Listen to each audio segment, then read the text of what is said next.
Welcome मेरा channel chemistry learner अड्डा। Last class हमने स्टडी किया था मोलैरिटी रिलेटेड न्यूमेरिकल। चूंकि सारा कंपोजिशन ऑफ सोल्यूशन यानी सोल्यूशन का जो कंसंट्रेशन हमें पता करना है किसके बिहाफ पे पता करना है, जिसमें हमने मोलैरिटी हमने स्टडी किया है और बाय वॉल्यूम बाय मास या by percentage by weight by percentage volume, सारी चीजों को हम स्टडी कर चुके हैं। प्रीवियस वीडियो आप देख सकते हो। तो आज हम जो डिस्कस करने वाले हैं कंपोजिशन ऑफ सॉल्यूशन ही मेन हमारा मेजर टॉपिक है। सब टॉपिक हमारे लिए क्या है? Molality related numericals. आज हम क्या पढ़ने वाले हैं? Molality related numericals. तो इसमें सबसे पहले question as a simple question है, a solution of A 20% H2SO4। हमारे पास क्या है? एक सोल्यूशन है जो 20% H2SO4 है। आपको उसी परसेंटेज ऑफ सोल्यूशन, कहीं में इसमें W/W लिखा भी होता है और नहीं भी लिखा है तब भी आप उसको अंडरस्टूड कर लेना कि W/W H2SO4। तो कैलकुलेट मोलैलिटी। तो सबसे पहले आपको ध्यान में रखना है कि मोलैलिटी होता क्या है, मोलैलिटी का फॉर्मूला क्या है। ठीक है, आपको सबसे पहले क्या देखना है, मोलैलिटी क्या है। तो देखिए हमारे पास मोलैलिटी को हम स्मॉल m से रिप्रेजेंट करते हैं और क्या होता है molality? Number of mole of a solute divided by weight of solvent in 1 kg। Simple सी बात है, weight of solvent in 1 kg। ठीक हो गया, इतनी बात। अब सबसे पहले हमें समझना है क्या है यहां पे जो लिखा हुआ है, क्योंकि इसी में सारा चीज छिपा हुआ है। क्या छिपा हुआ है? जब कभी भी लिखा होता है 20% H2SO4 का मतलब क्या है, तो आप कहेंगे कि इन 100 gram of solution 20 gram of H2SO4 present. Hindi में अगर आप समझते हो, कई लोग कह रहे हैं तो इंग्लिश ज्यादा हो रहा है, क्योंकि कुछ ज्यादा नहीं, सिर्फ आपको थोड़ा सा लगे रहना पड़ेगा वीडियो में, तभी आपको आएगा अच्छे से समझ में। मैं कह सकता हूं 100 ग्राम के सोल्यूशन में, अगर हमारे पास 100 ग्राम का विलियन है, अगर उस विलियन में अगर लिखा है ना 20% H2SO4, तो 20% को हम यहाँ पे क्या करेंगे? 20 ग्राम H2SO4। सिंपल है। अगर यहाँ पे बोला जाता है कि 10% H2SO4, तो आप क्या कहते हैं? 100 ग्राम के सोल्यूशन में 10 ग्राम H2SO4 है। 50% H2SO4 का क्या मतलब होता है? तो बोलेंगे आप 100 ग्राम के सोल्यूशन में 50 ग्राम क्या है हमारा? H2SO4। तो यहाँ पे जैसे लिखा है 20% H2SO4 का क्या मतलब है? आप बोलेंगे 100 ग्राम के सोल्यूशन में 20 ग्राम H2SO4 प्रेजेंट है, और जो कम मात्रा में होता है उसे हम सल्यूट कहते हैं, विलय कहते हैं। तो यहाँ पे देखिए हम कह रहे हैं वेट ऑफ सॉल्यूट। वेट क्या होगा? आपको यहां लिखा है, देखिए 20 ग्राम। ओके, वेट ऑफ सॉल्वेंट 100 में से अगर आप 20 माइनस करो तो कितना बचेगा? 80 ग्राम। क्वेश्चंस चूंकि हमें दिया है कैलकुलेट करना है मोलैलिटी, तो मोलैलिटी का फॉर्मूला है, सबसे पहले हमें रखना है number of mole of solute. Solute हमारा क्या है? सॉल्यूट H2SO4 हमारा सॉल्यूट है। तो सॉल्यूट का सबसे पहले गिवन वेट देखना है, कितना वेट दिया है? 20 ग्राम। तो हमें यहाँ पे W की जगह क्या रखना है? 20 ग्राम। मोलर मास आपको H2SO4 का निकालना चाहिए, आपको पता होना चाहिए। हाइड्रोजन का एटॉमिक मास भी 1 है, एटॉमिक नंबर भी 1 है। 1 प्लस सल्फर का होगा 16, उसको हम क्या लेते हैं? एटॉमिक मास लेते हैं। तो 32 प्लस 64 हमारा ऑप्शन का होता है कितना होता है? ऑप्शन का 16 होता है। एटॉमिक नंबर होता है 8 या 8 कहते हैं, मल्टीप्लाई में 4। हम उसको सॉल्व करते हैं तो अप्रोक्स वेट आपका क्या होता है? 98 होता है। आपका गिवन वेट दिया हुआ है सॉल्यूट का, मोलर मास है सॉल्यूट का आपका 98, जो कि H2SO4 का। जब हम इसको सॉल्व करते हैं 0.20 इसका मोल हमारा निकल जाता है। ये हमारा क्या है? मोल है, n का मान निकल जाता है। ठीक है, उसके बाद हमने उसके बाद हमें देखना है कि मोलैलिटी के फॉर्मूले में मोल्स हमने निकाल लिया। अब हमें रखना है वेट ऑफ सॉल्वेंट। सॉल्वेंट का वेट कितना है? 80 ग्राम। एक सोल्यूशन में सॉल्यूट प्लस सॉल्वेंट हमने निकाल लिया, बचता है सिर्फ सॉल्वेंट हमारा कितना है? 80 ग्राम। तो हम क्या करेंगे? और चूंकि अगर रूल है क्या कि केजी में रखना है, बट यहाँ पे आपका जो सॉल्वेंट जो है वो आपका है 80 ग्राम, बट यहाँ पे क्या है? ग्राम में दिया है। हम इस ग्राम को केजी में कन्वर्ट करना है, 1000 से डिवाइड करना है। ठीक हो गया। तो हमने यहाँ पे मोल का वैल्यू हमने रख दिया 0.20 डिवाइड बाय आपका क्या है? वेट ऑफ सॉल्वेंट हमारा क्या है? वेट ऑफ सॉल्वेंट 80 ग्राम है। कन्वर्ट करना हमें उसको केजी में, तो 1000 से डिवाइड किया, कुछ अप्रोक्स वैल्यू हमारा 0.08 आएगा। इसको हम सॉल्व करेंगे तो हमें जो मोलैलिटी मिलेगा, जो स्मॉल m मिलेगा, वो हमें मिलेगा क्या? वो हमें मिलेगा 2.5 मोल पर केजी। ठीक हो गया। तो मैं आपको नेक्स्ट क्वेश्चन को देखते हैं। अब हम लोग फॉर्मूला ही रहेगा मोलैलिटी का, एक आध क्वेश्चन करते हैं, उसका हम नए टॉपिक को जाएंगे। ठीक, क्योंकि बहुत समय हो गया और काफी वीडियो कम बन पा रहा था, कई इश्यूज थे। चलिए अब हम नेक्स्ट वीडियो बनाते हैं। क्या बोल रहा हूं? Next question. तो नेक्स्ट क्वेश्चन क्या है हमारा? क्वेश्चन नंबर नेक्स्ट है आपका 80 ग्राम ऑफ H2SO4। हम क्या कह रहे हैं? 80 ग्राम ऑफ H2SO4 H2SO4 अभी क्या है, इसको हटा देते हैं, H2SO4 नहीं लिखते, NaOH लिखते हैं, क्योंकि तो क्या है 80 gram of NaOH dissolved in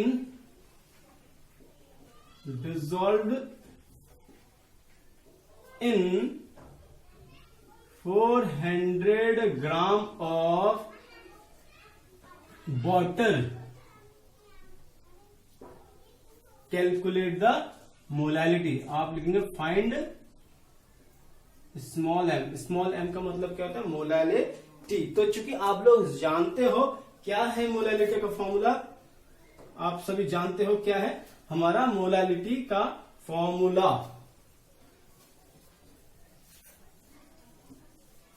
क्या है फॉर्मूला हमारा मोलैलिटी का, वही चूंकि आपका लिखा हुआ है यहाँ पे, number of mole of solute divided wait of solvent. तो देखिए आपको सबसे पहले यहाँ पे पता करना है कितना दिया हुआ है weight of solute. Weight of solute आपको दिया है 80 ग्राम. वेट ऑफ सॉल्यूट कितना दिया है 80 ग्राम. ठीक हो गया. और वेट ऑफ सॉल्वेंट कितना है 400 ग्राम. 400 ग्राम. क्योंकि फॉर्मूला के अकॉर्डिंग जाए तो number of mole of solid, mole रखना, मोल नहीं दिया है. मोल में निकालना सबसे इजी तरीका है. आप क्या है, गिवन वेट कितना दिया है 80 और हम उसको डिवाइड कितने से करेंगे, NaOH की मोलर मास का. NaOH का कितना है, सोडियम का आपको पता होना चाहिए कि इसका होता है 23 प्लस ऑक्सीजन का होता है 16 और हाइड्रोजन का होता है 1. तो ये अप्रोक्स 40 होता है. ये आपको लर्न हो जाना चाहिए. इसको हम 40 से डिवाइड कर देते हैं. 0 से 0 कैंसल, 4 2 8, 4 2 8 आता है. तो हमारे यहाँ पे एन का वैल्यू क्या आता है 2. ये मोल हो गया हमारा. ठीक है, ये हमारा मोल हो गया. उसके बाद हमारा नेक्स्ट क्या है, सॉल्वेंट. तो फॉर्मूला लिखना शुरू कर दे. फॉर्मूले में रखेंगे हम small m equal to number of mole of solute कितना है 2 और divided by weight of solvent. Weight of solvent कितना दिया है 400 ग्राम. ठीक है, 400 ग्राम दिया है. उसको हम क्या करते हैं, केजी में कन्वर्ट करना है तो हम इसको 1000 से क्या करते हैं, डिवाइड कर देते हैं. 1000 से हम क्या करेंगे, डिवाइड कर देंगे. वेरी इजी तरीका है. देखिए यहाँ पे 2 0 है, 2 0 कैंसिल हो जाता है. ठीक है, फिर हम इसको कहेंगे 2 दूनी 4, 2 पंजे 10. ठीक हो गया. हाँ ठीक है. तो अगर हम इसको सॉल्व करेंगे अभी तो क्या होगा, 2 डिवाइडेड बाई 2.5 है. तो अगर हम मान लो अगर हम पॉइंट लगा लेते हैं और ये 0 बढ़ा देते हैं तो हम क्या कहेंगे 5 4 जा 20. ठीक हो गया. 5 4 जा क्या होता है 20 हो जाता है. तो उसके बाद हम कहेंगे 2 डिवाइडेड बाई 0.4, पॉइंट का 0 बढ़ा है, 4 पंजे 20, 4 5 जा 20. तो ये हमारा आगे आंसर मोल पर केजी. ये आपका क्या हो जाता है, आंसर हो जाता है. फटाफट इसको आप नोट डाउन करिए. अगर आपको समझ नहीं आता मैं एक बार रिपीट कर देता हूं. देखो सिंपल सी बात है, मोलैलिटी निकाल रहे हैं तो फॉर्मूला आपके दिमाग में होना चाहिए. बार बार करोगे तो आपके हैबिट्स में आ जाएगा. बार बार करोगे तो आपके हैबिट्स में क्या होगा, आपका ही आ जाएगा. तो क्या है, देखिए फॉर्मूला क्या है. क्वेश्चन क्या है, क्वेश्चन सुनते हैं. लिखा है 80 gram of NaOH dissolve in 400 gram of water. Find कीजिए आप मोलैलिटी. मतलब सिंपल, अगर ध्यान दे 80 ग्राम NaOH को 400 ग्राम जल में घोला जाता है और एक विलियन बन जाता है. आपको इस विलियन में पूछता है कि आप मोलैलिटी निकालें. तो मोलैलिटी निकालने से पहले आपको मोलैलिटी का फॉर्मूला पता होना चाहिए. क्या है मोलैलिटी, मोलैलिटी कहते हैं मोललता. हिंदी में कहते हैं इसको, क्या कहते हैं, मोललता. ठीक, आपको पता है सॉलिड मतलब विलय होता है, सॉल्वेंट मतलब विलायक. ये चीज आपको पता है. वेट ऑफ सॉल्वेंट तो आप कह सकते हैं. ठीक है, number of mole of solute निकालना है क्योंकि इसमें मोल नहीं दिया है. तो निकालने का तरीका मैंने प्रत्येक वीडियो में बताया है. आप इसको करिए, समझ में आ जाएगा. फिर हम बढ़ते हैं नेक्स्ट टॉपिक की ओर जो कि बहुत ज्यादा इंपॉर्टेंट है, बहुत ही ज्यादा इंपॉर्टेंट है. उसकी हम बेसिक कॉन्सेप्ट देखेंगे आज. हम सबसे पहले हम फंडामेंटल्स आइडिया देखेंगे. तो समझ होंगे कौन सा नया टॉपिक है आज हमारा. हाँ, नॉर्मलिटी. सही समझा आप लोगों ने, क्योंकि नॉर्मलिटी बहुत इंपॉर्टेंट होता है. आपका मोलैलिटी खत्म हो गया तो अब हम बात करेंगे नॉर्मलिटी. तो हम यहां लिख सकते हैं नॉर्मलिटी ऑफ सॉल्यूशन.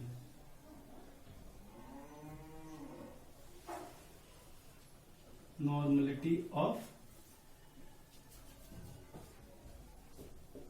सॉल्यूशन.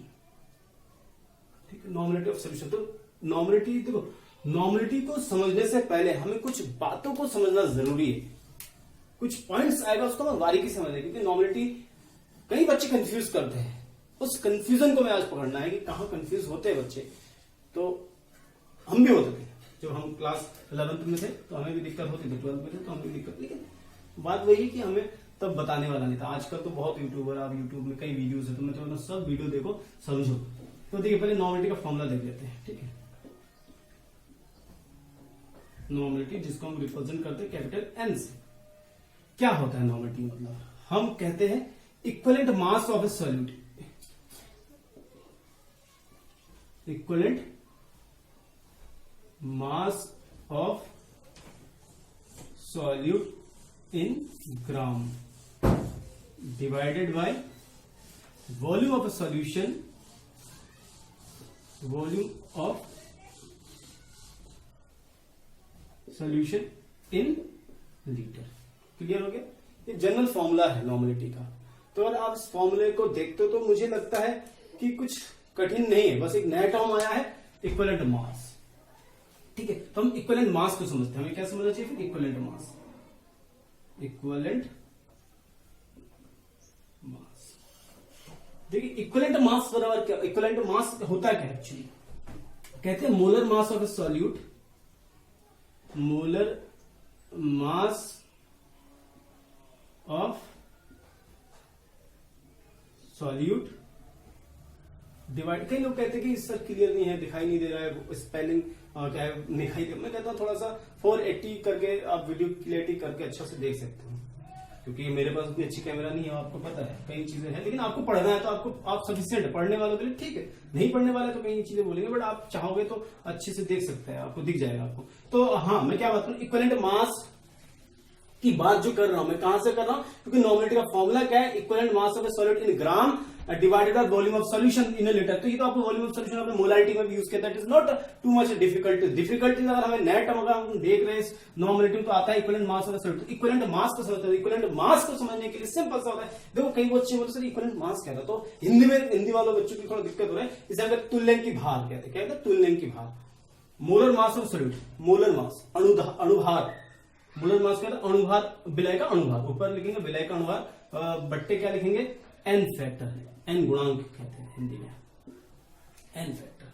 तो भैया मोलर मास ऑफ सॉल्यूट आप पता है, मोलर मास जैसा मैं कह रहा था, अगर मैं आपसे पूछता हूं NaOH का मोलर मास क्या है, अगर मैं आपसे पूछता हूं NaOH का मोलर मास क्या है, तो आप क्या कह सकते हैं? सर 40। क्यों? क्योंकि सोडियम का आपका होता है 23 और हाइड्रोजन का आपका होता है 1, ऑप्शन का होता है 6। ऐड करोगे तो मोलर मास निकल जाता है। लेकिन हम यहाँ पे मोलर मास, तो देखिए हम नॉर्मलिटी को पढ़े तो जो जो स्टेप्स हमारे कॉम्प्लिकेशन है उसको देखते हैं। यहाँ पे जो हमें लग रहा है कि नया टर्म आया, तो मुझे लगता है एन फैक्टर आया। तो एन फैक्टर को समझते हैं। देखिए एन फैक्टर क्या है? एन फैक्टर पता कर लिया, क्वेश्चन आपका नॉर्मलिटी हो जाएगा।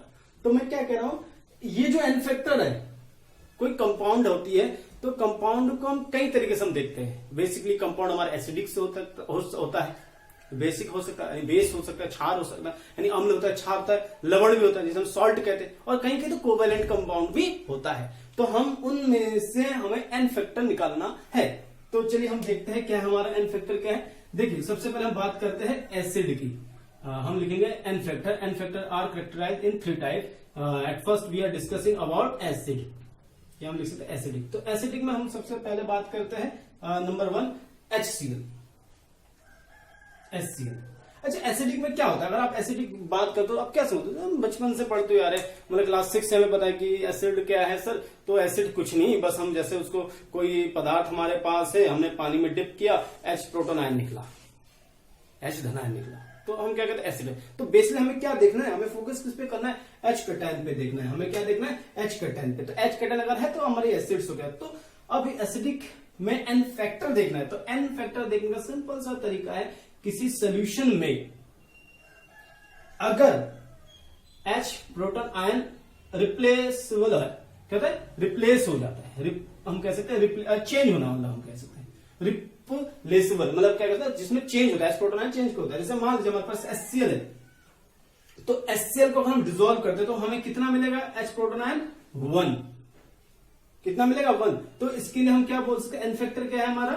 1 हो जाएगा। एन फैक्टर क्या हमारा? 1। अगर हम दूसरी की बात करते हैं, जैसे HCl के बाद अगर मान लेते हैं हम HNO3 की बात करते हैं, तो यहाँ पे एच फैक्टर कितना? 1। तो यहाँ पे n का मान क्या होगा 1। अगर हम बात करते हैं H2SO4, क्या बात कर रहा हूं मैं, H2SO4, तो इसमें कितना है 2H, क्या है इसमें H2 ना, तो 2H प्रोटॉन, तो इसमें n फैक्टर क्या है 2। समझ में आ रहा है आप सभी को।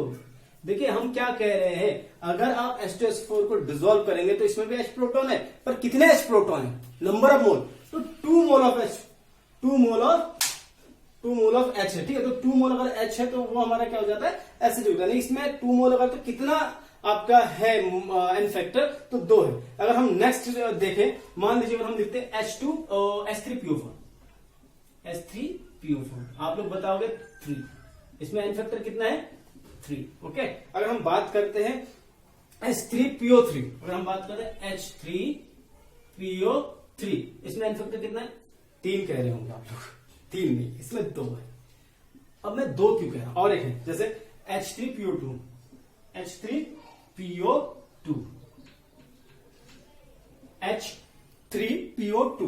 मैं पूछूंगा आप लोगों से 2 नहीं 1 है, क्या कह रहा हूं मैं 1 है। अब देखो इन दोनों में थोड़ा सा आपको लग रहा है कि सर ने कुछ कंफ्यूज किया है, कंफ्यूज कुछ नहीं किया है आपको। देखो यहाँ पे 3 है तो सिंपल आप देख सकते हो, यहाँ पे 2 है, आप बता रहे हो 1 1, बिल्कुल इजी।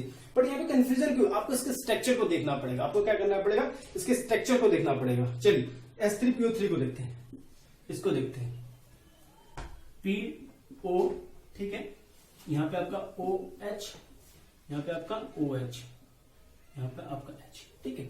अब देखिए अगर मैं आपसे पूछता हूं, ये हमारा एक कंपाउंड है जिसके स्ट्रक्चर आपके सामने, इसको पानी में डिसॉल्व करेंगे तो इसमें से क्या निकलेगा, हाँ, ऑक्सीजन के साइड में जो हाइड्रोजन प्रेजेंट है ये क्या होता है, रिप्लेस होता है, ये क्या हो सकता है, रिप्लेस हो सकता है। तो इसमें कितने हाइड्रोजन रिप्लेस हो सकता है, तो 2 हाइड्रोजन, तो यानी कि इसकी एसिडिक कैरेक्टर कितनी है 2, तो इसके n फैक्टर कितनी होगी, इसका n फैक्टर भी क्या होगी 2। ये नहीं हुआ क्यों, क्योंकि इसके साइड में कोई इलेक्ट्रोनेगेटिव एलिमेंट नहीं है, तो ये तो नहीं होगा, ठीक है। अब दूसरा इसको देखिए, आप इसको देखिए, इसको यहां बना देता हूं, इसका क्या है H, पहले P बनाते हैं, P बना देते हैं, double bond O OH, H, ठीक है। तो इसमें देखिए कितना चेंज हो रहा है, 1, तो n बराबर m1, ये दोनों रिप्लेस, नो रिप्लेस, ये दोनों रिप्लेस नहीं होते, ये होता है क्योंकि ऑक्सीजन के नियर है, ठीक हो गया।